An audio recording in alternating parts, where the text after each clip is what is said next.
ուրեմն մինչև 1901 թիվը, այդ անջատենք, 1901 թիվ, 1901 թվականին Պողարկը զեկուցեց իր աշխատանքը, ու դա դարձավ ֆիզիկների հանրության սեփականությունը։ Մինչև այդ ինչ դժվարություններ կային բանում, ֆիզիկայի ուրեմն ասպարեզում։ Առաջին երևի ժամանակի բանից սև մարմնի ճառագայթումներ, տեսական կորը ուրեմն տալիս էր այս տեսակ ճառագայթում ինտենսիվության համար ճառագայթող հաճախությունից կապված։ Ինչը հակասում էր մեծ հաճախությունների համար, ուրեմն հակասում էր բանին, կարճ ալիքների համար, 4 լամբդազրոյի համար, հակասում էր տեսական կորին, ինչը աղետ էր համարվում տեսական ֆիզիկայի համար, ավելի ճիշտ էլեկտրոդինամիկայի ու թերմոդինամիկայի համար, որտեղ դատողությունները ճիշտ էին, Մաքսվելի էլեկտրոդինամիկան արդեն բավական լավ հաստատվել էր, թերմոդինամիկան արդեն մշակված էր, Բոլցմանի տեսությունն էլ կար, չնայած Բոլցմանի տեսությունը երևի հələ չէր գիտակցում, որ շատ հզոր է, քան հզոր տեսություն, բայց ինչևէ, հագին բանկարարված, այնտեղ օրենքներ կային, որ չէին բացատրում, այնտեղ Ստեֆան Բոլցմանի օրենքն է, Ռինի Շերման օրենքն է, բան եւ այլն, այդպես օրենքներ կային ճառագայթային ֆիզիկայում, էլի, օպտիկայում։ Երկրորդը ուրեմն բանն էր, շվեյցարացի Բալմերի ու մնացածների հայտնաբերված ջրածնանման ատոմի սերիաներն էր, բանաձևը ասում է, որ H-νm-ը, ներողություն, H-νm, սենց կրենք, N-m-ը, ինչ որ մի հաստատունի է հավասար, այս հաշը կարանք կցենք հաստատունի վրա լավ։ Լավ, թողենք ստեղ։ Մեկը բաժնած N քառակուսի հանած մեկը բաժնած M քառակուսի, որում M-ը հավասար է N պլյուս 1, N պլյուս 2 եւ այլն, ամբողջ թիվը, այսենց, եթե N-ը դնում ենք 2, ստացվում է Բալմերի սերիան, եթե N-ը դնում ենք 1, եթե ես չեմ մոռացել, Պաշենի սերիան է եւ այլն, Պաշեն, Փունդ, Բրեկետ, այդպես սերիաներ կային։ Սա ընդհանրացված բանաձևն է։ Սա ոչ մի կերպ չէր բացատրում Թոմսոնի ատոմի մոդելը, հասկանալի է, չէ՞։ Որտեղ Թոմսոնի մոդելի համաձայն դրական նյութը պրոտոնի մասին գաղափար չունեին։ Էլեկտրոնը ասում եմ, հայտնագործվել է 1896 թվականին, այս թվերը պետք է հիշեք, պրոֆեսիոնալ ֆիզիկոսը պետք է հիշի, պրոֆեսիոնալ դասատուն է։ Պատմության իմացությունը պարտադիր է ուսուցիչի համար եւ առհասարակ նորմալ ինտելեկտուալի համար պատմության իմացությունը, գիտության պատմության իմացությունը ուրեմն պարտադիր է։ Այնպես պատմություններ պետք է գոնե ընդհանուր լուծելով ինչ-որ բաներ իմանաք, էլի։ Ուրեմն համաձայն Թոմսոնի մոդելի դրական ուրեմն նյութը ատոմի այն վաղտենց էին ասում, ուրեմն պետք է ինչ-որ մի հոց միջավայր գնդային մի մանով, իսկ էլեկտրոնները ինչ-որ տեղերում պետք է հավասարության դիրքերում նստած լինեին։ Հասկանալի, օրինակ, մեկը մեջտեղում կարարել է, դա բանն ասիմետրիան ասում չէ մեզ, մյուսները ասեն սիմետրիկ ձևով պետք է դասավորված լինեին։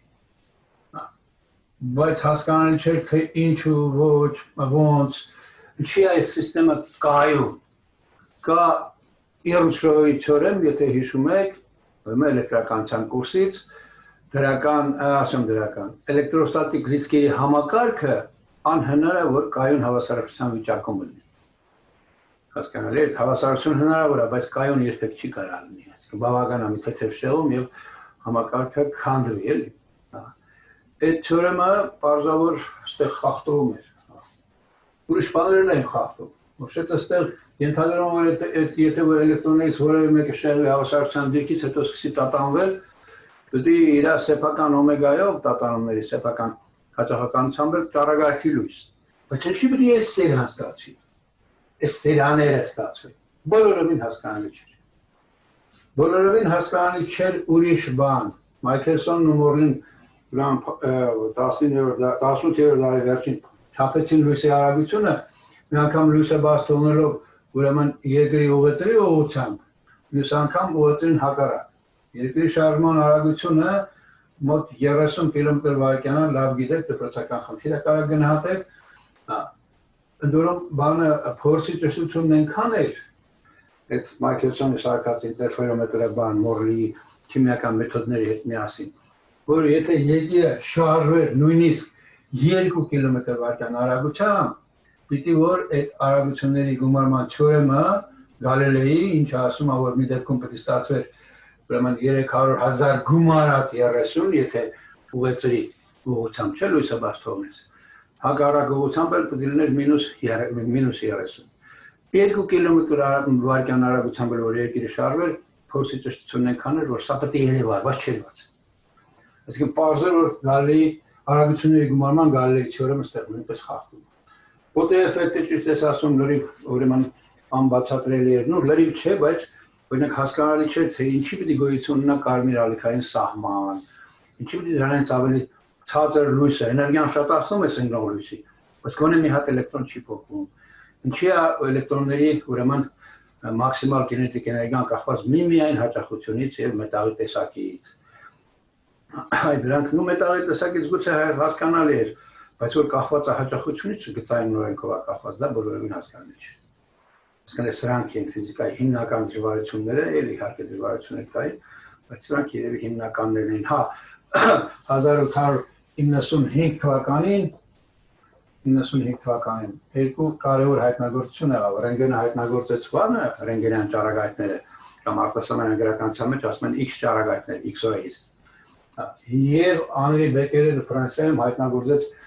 ուրանի աղերի, ուրեմն ռադիոակտիվ ճառագայթումը, ինչ հետագայում պարզեց, որ ուրանի հենց ուրեմն ճառագայթումն է,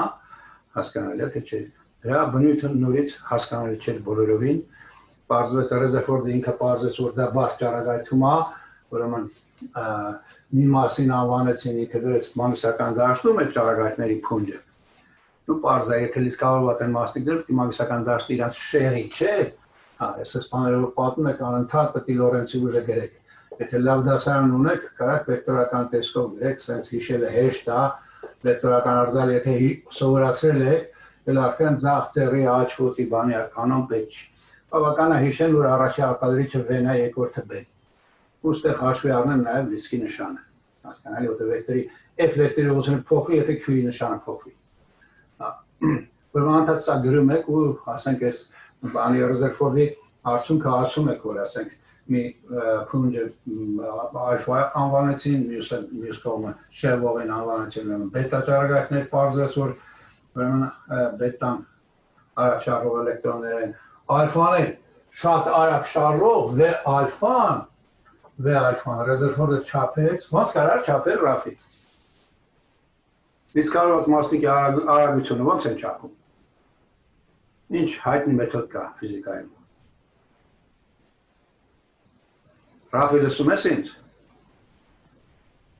Հա, լսում եմ։ Ոնց կարար չափել։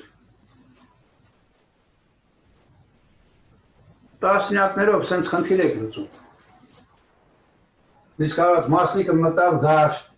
շարժեց ուժերին հակառակ, եթե դու գիտես ալֆայի արագությունը, իստա 1/15, չէ, եթե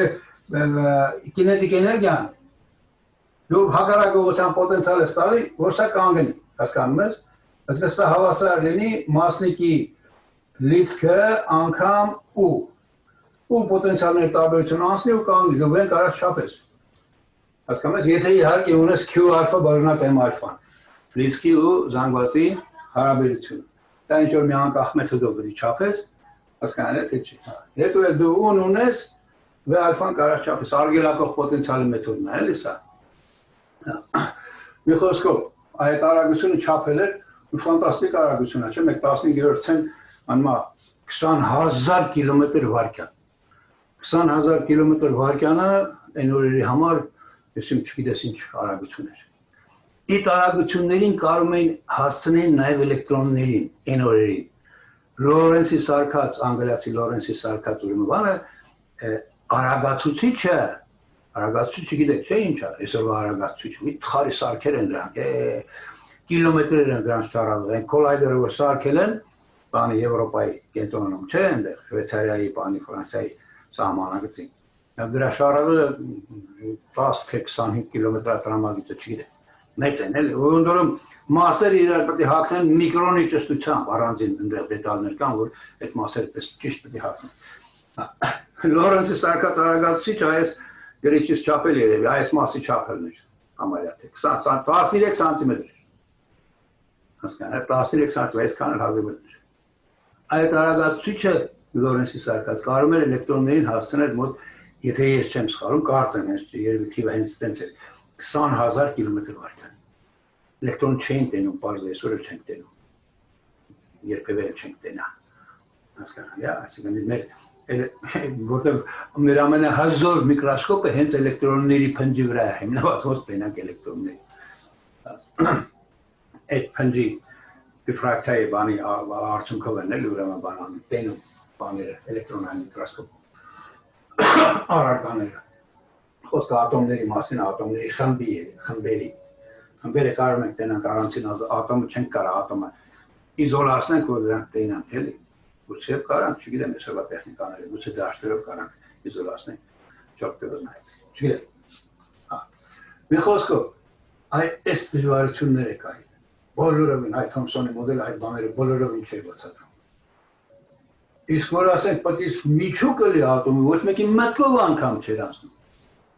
Հասկանում ես, թե չէ։ Պետք է միջուկը լի, որ միջուկը լինի, չհասկացանք, ախր ես մեր շրջապատի առարկաները ոնց որ հոծել են։ Հասկանում եք, թե չէ։ Ռեզերֆորդը ուրեմն ինչ արեց, ավելի ճիշտ ինքը չարեց, այն վաղտ ուրեմն բան կար, կար այսպես կոչված խաղալիք էին մանարել սարքել, անունը սպինտարիսկոպ։ Ոնց ես մի հատ օվատեր,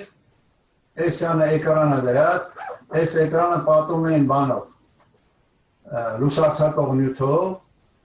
այս կողմը աչքի համար տեղ կար, նայելու, ինչ-որ, լավ չեմ նկարում, բայց երևի հասկանում։ Ստե մի հատ ասեր է, տնկած ասերը ծեին մի քիչ ուրան։ Են վաղ չգիտեն, որ ուրանը վնասակար է,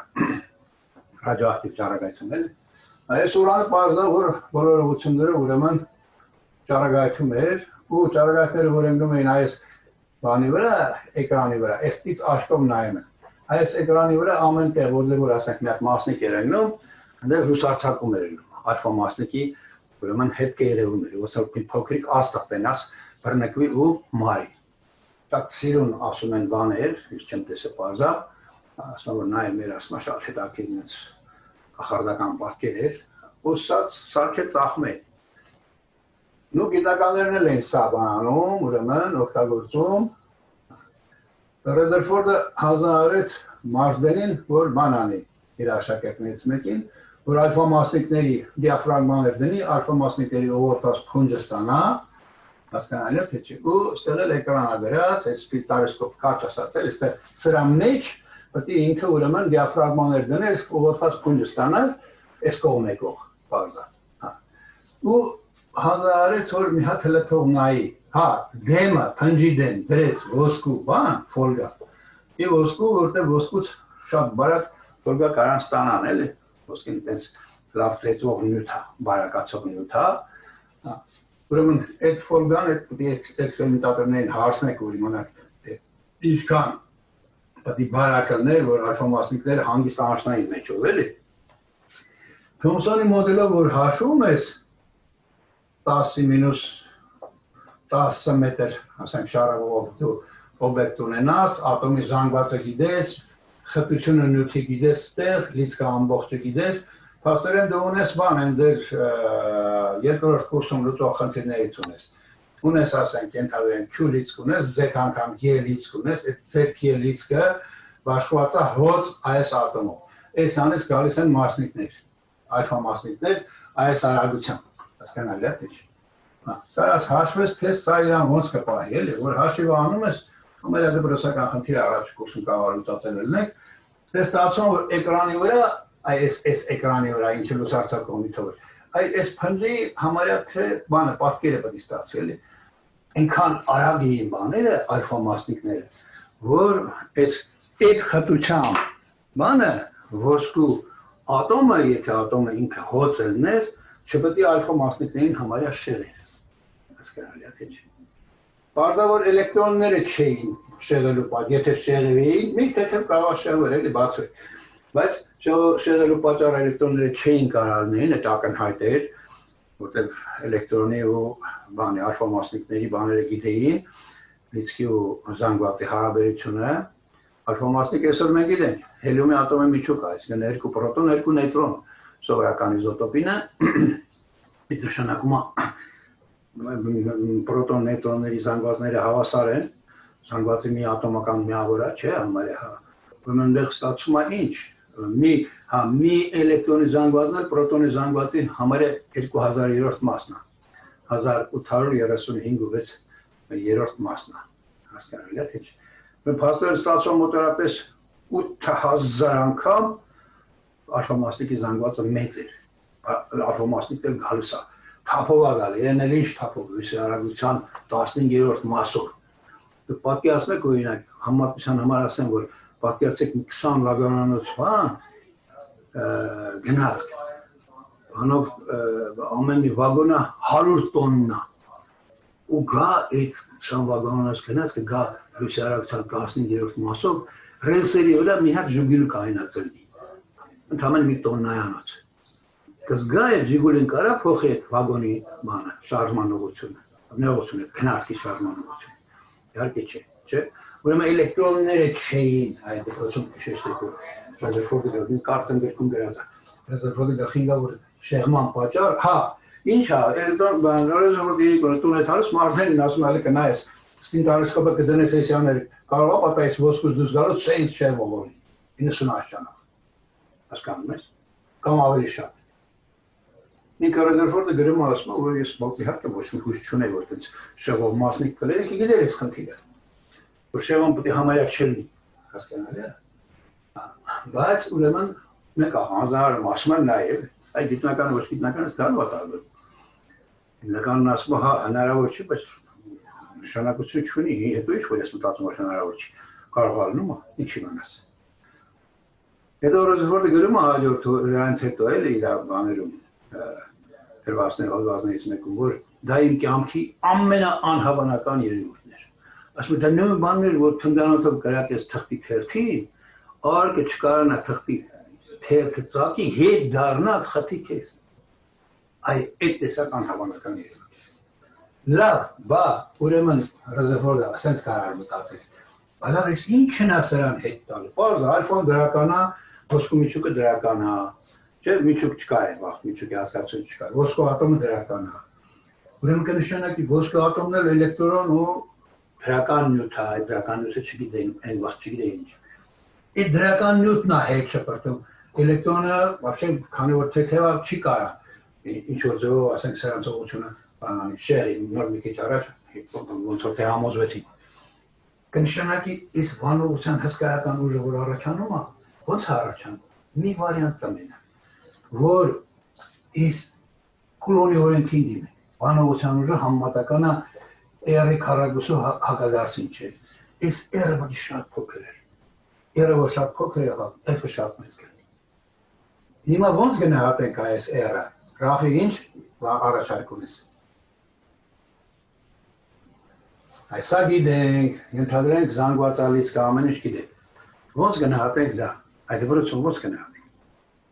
Կարանք անենք դա։ Ռեզերֆորդը առաջին հերթին դա է արել։ Կստати ասեմ, Ռեզերֆորդը տենց մեծ մաթեմատիկոս չէր։ Ասենք ինքը այն կարգի մաթեմատիկա չգիտեր, ոնց որ ասենք ենթադրենք Պլանկներ, Բոլցմաններ, հասկանալի է թե չէ, Էյնշտեյններ։ Մենք կարանք մտածենք սենց։ Ալֆան հետ չպրտվելու։ Փորձը ցույց տվեց, որ մոտ 2000-ից մի մասնիկը շեղում է մոտ 90 աշճանով։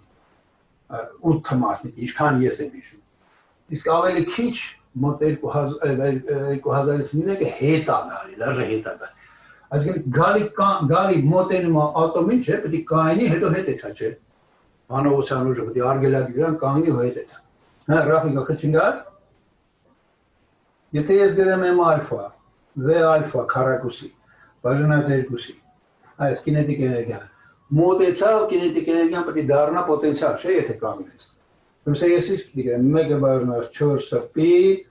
ε0 ZE Այսօր մենք գիտենք, որ Z-ը է, այլ որտեղ այն վաղ կարգահամարի գաղափարը չկար։ Z-ը անգամ E բաժանած R-ը պոտենցիալ էներգիան։ E, ստեպ դիգրեմ 2, 2E, որովհետև ալֆա-ից կը 2E է, հելիումի ատոմի միջոց։ Ոնց է այս Z-ը իմացել, ես չգիտեմ, բայց եթե Z-ը դաժե մեկ էլ վերցնենք, հասկանալի է, թե չէ։ Եթե մեկ էլ վերցնենք, պիտի որ, նո ասենք լավ, Z-ը մոտ 79-ն է, մեկ վերցնենք մի 100 անգամ պիտի սխալ հասկանանք, էլի։ Հասկանալի, այստից այս R-ը կարանք գտնենք։ Այս R-ը կարանք գնահատենք, որտեղ մնացած բոլոր նյութությունները ունենք։ Այսա դրություն այսօր կարակ անենք։ Եվ այդ R-ը համար ինքներդ արեք, տեսնեք, որ ստանում եք լավ էլ թիվ ստացում։ Հիմա այս դա արդեն չի որ արարում եմ, ուղղակի ափսոսա ժամանակ։ 10-ի մինուս, ուրեմն, եթե չեմ սխալում, 10-ի մինուս 9 մետր ստացում, 10-ի մինուս 7 սանտիմետր։ Սա ապշեցուցիչ էր։ Թոմսոնի մոդելը այն ժամանակ 10-ի մինուս 10 մետր բան էր տալիս։ 10-ի մինուս 10, 10-ի մինուս 9 ծանրերի համար, էլի։ Այս չափերն էր տալիս ատոմի համար։ Հասկանալի թե չէ։ Ու սենց իսկ սա 10-ի, ես ինչ եմ ասում, ես հիմար բան եմ ասում, սա ստացվում որ 10-ի մինուս 9 ռաֆ ոչ էլ ուղում։ 10-ի մինուս 15, 14 մետր։ Հասկանալի է։ Ու ոսկու միջուկը պետք է որ ջրածնի միջուկից մի պրոտոնի, այսինքն նեյտրոնի, մի բայրոնի բանից չափից պետք է որ մոտավորապես 10 անգամ ավելի մեծ լինի, էլի։ Հասկանալի է, թե չէ։ Սա ֆանտաստիկ է։ Սա իրոք ֆանտաստիկ է։ Որ Մաքսիկը փաստորեն հետո պետք է ատոմ ունենա միջուկ դրական լիսկը, ոչ թե 10-ի մինուս 10 մետր դիրույթում է սվաղած հոտ, այլ ինքը ուպակովկա է արած ներսում շատ փոքր դիրույթում։ Այսինքն ատոմը ըստ էության դատարկ։ Այլ որոցում լավ կլինի, որ ասենց համացում բերեք, ասենք ես ասում եմ, եթե ես կախարդ դրնեի, մի հատ ատոմը ինքան մեծացնեի, որ ուրեմն այս սենյակի չափերին մոտ հավասարներ ատոմի չափերը։ Միջուկի չափը կլեր մի հատ փոշեհատիկ սենյակի կենտրոնում, էլեկտրոններ էլի փոշեհատիկ հեղում են պատալոկիաները, պոլիաները, ասենց բան, արագ, ուրեմն արագությամբ։ Այդ արագությունը կարող հաշվեք հետագայում որպես խնդիր, ուրեմն ինչ, ասենք, գրեք այդ արագությունները գտնեք, պերիոդը գտնեք, ես իմ արդեն Նյուտոնի երկրորդ օրենքը գրեք, իմ անգամ վեկարակուսի բաժանած, ասենք, թե R հավասար է, Նյուտոնի օրենքը գրեք, չէ, կա, նո, ասենք, ենթադրենք ջրատենին ես հաշվում, ըստ պետք է գրես E քառակուսի բաժանած R քառակուսի, արդեն R տեղադրելով 10-ի, ուրեմն ինչ, մինուս 8, 10 մինուս 8 սանտիմետրով մասում, 10 մինուս 10, հասկանալի է։ Այս բանաձևից Նյուտոնի երկրորդ օրենքն են գրում էլեկտրոնի համար, M էլեկտրոն,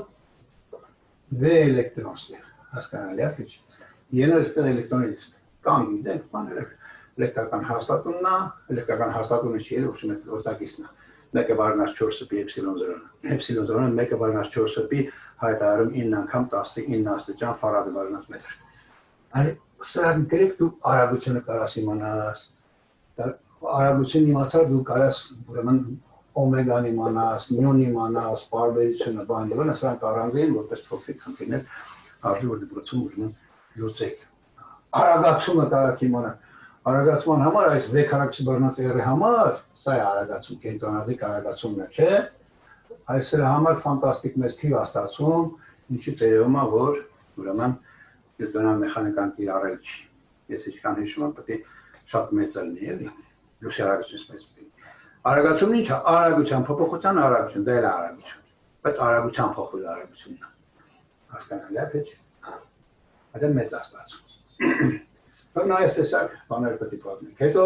պետք է ասեք, որ քանի որ կա բան, չէ, Երշովի թեորեմը կա, որ դպրոցում կարակ ասեք, կարակ չասեք։ Իսկ թվում արժի որ ասեք թեորեմ առանց ապացույցի ասում։ Էլեկտրոստատիկ լիսկերը անշարժ սիստեմը չի կարա կայուն հավասարության մեջ լինի։ Ուրեմն էլեկտրոնները հեռու են, չէ՞։ հերում, այսի փոշատիկ նանք շատ հերում։ Այդ հերում ուզած պիտի պատրվեն միջուկի շուրջը։ Տեսակ մոդելը շատ նման է ուրեմն արեգակնային համակարգի մոդելին, արևի շուրջը մոլորակներն են պատտվում, հենց դրա համար է սրան ասում են մոլորակային մոդել։ Սա ուրեմն ատոմի մոլորակային մոդելն է, Ռեզերֆորդյան մոդելը։ Հասկանալի է։ Ռեզերֆորդը այս արդյունքը ստացավ 1907 թվականին։ Հասկանալի է, թե չի։ Այս դատողությունները արեց 7 թվականին, ապշեց, մնաց ու ամբողջ 4 տարի զբաղվեց ուրեմն բանով։ Այս մոդելը ճշտելով ստացավ իր նշանավոր ցրման բանաձևը, դուք երևի դա անցել եք բանից, դասական մեխանիկայից, Լանդաուի առաջին հատորի մեջ կա գրած, այնտեղ նշանակետային հեռավորություն, բանի վրա։ Այդ բանաձևը Ռեզերֆորդը ուրեմն 4 տարի ստուգում էր փորձելով։ Հասկանալի է, թե չի։ 4 տարի փորձելով ստուգում էին նաև բոլոր նշանավոր այն օրերի հեղինակավոր լաբորատորիաները։ Երբ որ տեսան, որ Ռեզերֆորդի բանաձևը ճիշտ է, Ռեզերֆորդի առաջարկած մոդելը ճիշտ է, ուղղակի կրակն են գան։ Ինչի կրակն են գան։ Ռաֆիկը ասես։ Սպասում եմ, Ռաֆի։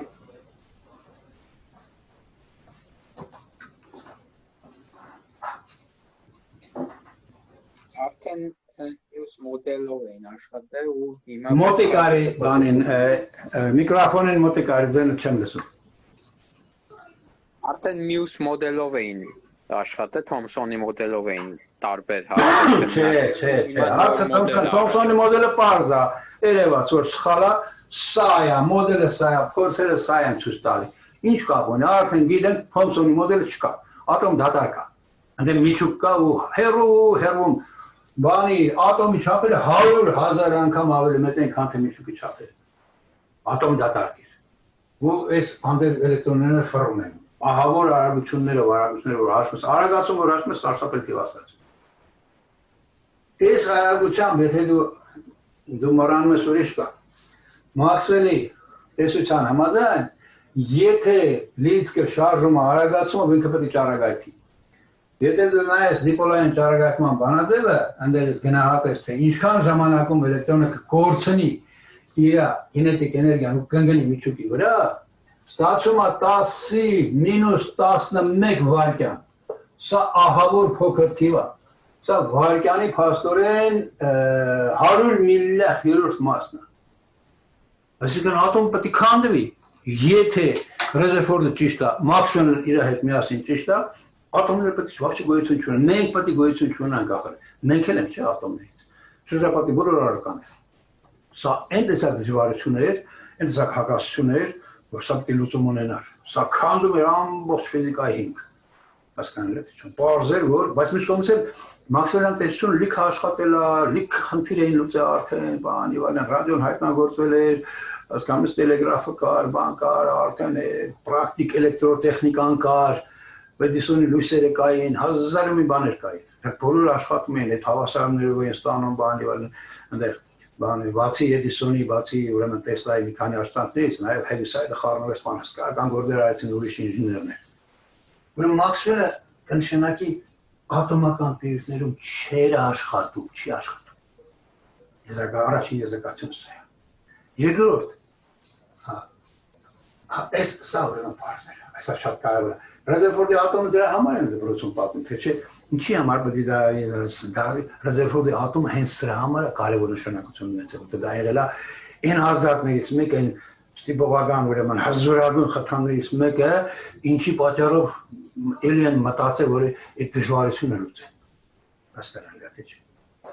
Նո 1905 թվականին գիտնականները ուրեմն լուծեցին Մայքելսոն-Մորեի փորձի հակասության հարցը, բացատրեցին, թե ինչի ուրեմն արագությունները գումարելու գալու թեորեմը չի աշխատում։ Այդ բանը պատիվը իհարկե վիճակվեց հիմնականում կարծիքով ոչ այնքան արդարացի Էյնշտեյնին, բայց ուրեմն այդ գործը մենակ Էյնշտեյնը չի արել։ Վիթխայ գործ լումաունի Անրի Պուանկարեն կարծում, հասկանալի է։ Ինչևէ, դա թողնենք դա մեկի բախտ վիճակի թե չէ, Էյնշտեյնն է բախտ վիճակը։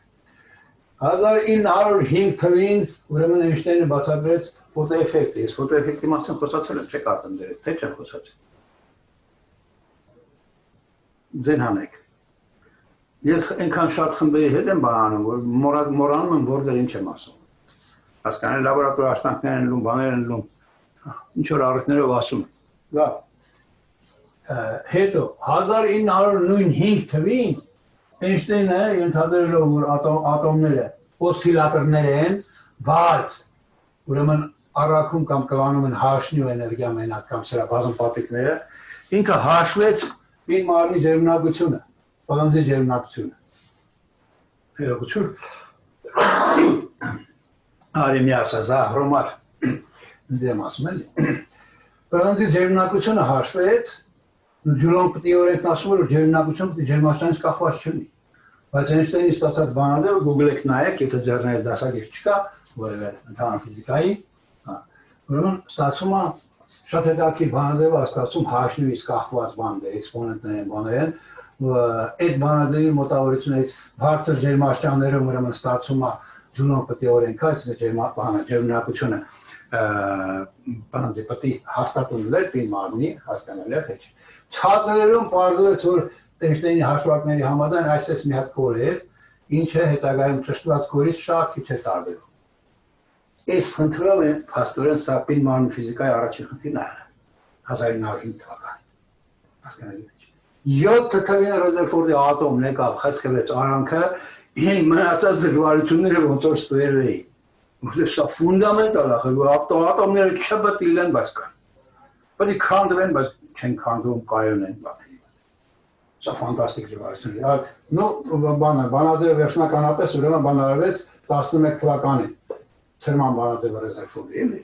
Հասկանալի է։ 13 թվականին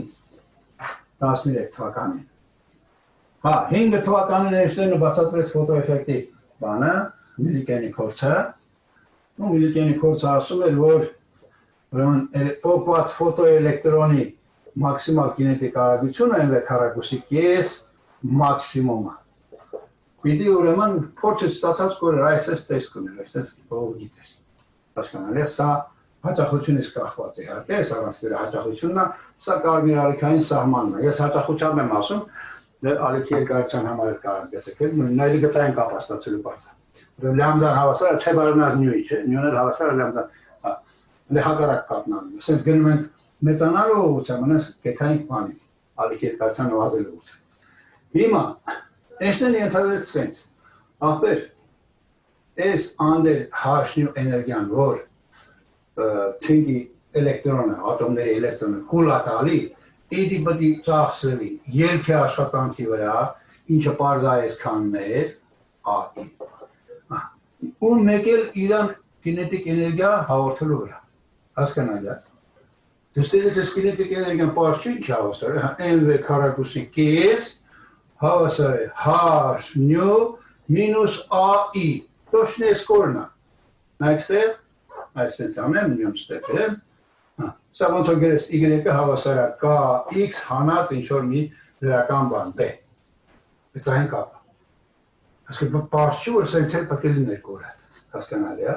պարզ չի, որ ասենք սա կարմիր ալիքային սահմանն է, այս ավելի ցածր հաճախականությամբ բաներ երեխեք եմալու պատնում են, պետք է ասեք մի հատ, եթե նյուզրոյից մեծ լույս ես գցում, մի հատ թուլիկ պրոժեկտորով, չէ, այդ բանը իհարկե սարքը նկարագրում եք, այս վակումային խողովակն է, ստեղ կվարձի պատոհանն է, կվարձ որ ուլտրամանշը կբաց թողնի, ստեղ ինչ-որ ցինկի բանն է, կաթոդն է, տարագայթները ընկնում են, էլեկտրոնը փոխում է, չէ՞։ Սա ուրեմն բան է կան, բայց եթե մի հատ թուլիկ պրոժեկտոր ես գցում, նյուզրոյից մեծներով, ինքը փոխում է ֆոտոէլեկտրոն։ Ֆոտոհոսանքը մեծ չի լինում, որտեղ փոխված ֆոտոնների թիվը մեծ չի, բայց փոխում է։ Բայց եթե 40 միլիոն հատ պրոժեկտոր գցես, որոնց լույսը հաճախություն ավելի փոքր է, քան նյուզրոյի, դաժե մի հատ էլեկտրոն չի փոխում։ Այսպես պատկերավոր պետք է ասեք, բաման դանդաղ, ես բանը չեմ պատմում, տեսություն չեմ պատմում։ Ես ընդհանրապես ասում ինչի վրա պետք է ուշադրություն դարձնենք, հասկանալի է։ Այս սա պետք է ասեք, հետո ասեք, որ Էյնշտեյնը ենթադրեց, որ եթե ես հաշնում հերիք ամենակ, ընդհանրապես որ I-ին, չէ, իրագործվի, այսինքն էլեկտրոնը փոքրի, բայց սա 0 լինի, եթե հենց հավասար կլինի H0-ի դեպքին, այսինքն դա H0-ն հավասար կլինի A-ի։ Ուրեմն Էյնշտեյնի ձևը ամերիկյանից այս չարչարը եսի մամուսներով այս բանը կորստա այս ուղը ստացել է, Էյնշտեյնը դեկարած ընդհանրապես ստերից չափեց այս A-ին, մասշտաբը կարելի է։ Հասկանալի է թե չէ։ Այս նյուզերոնը գիտել միլիկենի բանի վրա, գրաֆիկի վրա կարելի է։ Ինչ հաշվեց H-ը։ H-ը հաշվեց ու մնաց ապշած երևի էլ այդ եզրակացությունն է, որտեղ ის H-ը բանը պլանկը ստացել էր բանից։ Սև մարմնի ճառագայթում բացատրելուց։ Դրա մասին չեմ խոսել, այ ես երևի։ Նա մի քիչ դուք հասկանալի է թե չէ։ H-ը ուրեմն պլանկն ենթադրեց, որ ատոմները ուրեմն լույսը հարթակում կլանում են բանով, պորցաններով, H-ի պորցաններով, այսինքն որ ատոմին ստիպեց սպանեսել, H-ն ինքը կլանում արձակում։ Բայց ասենք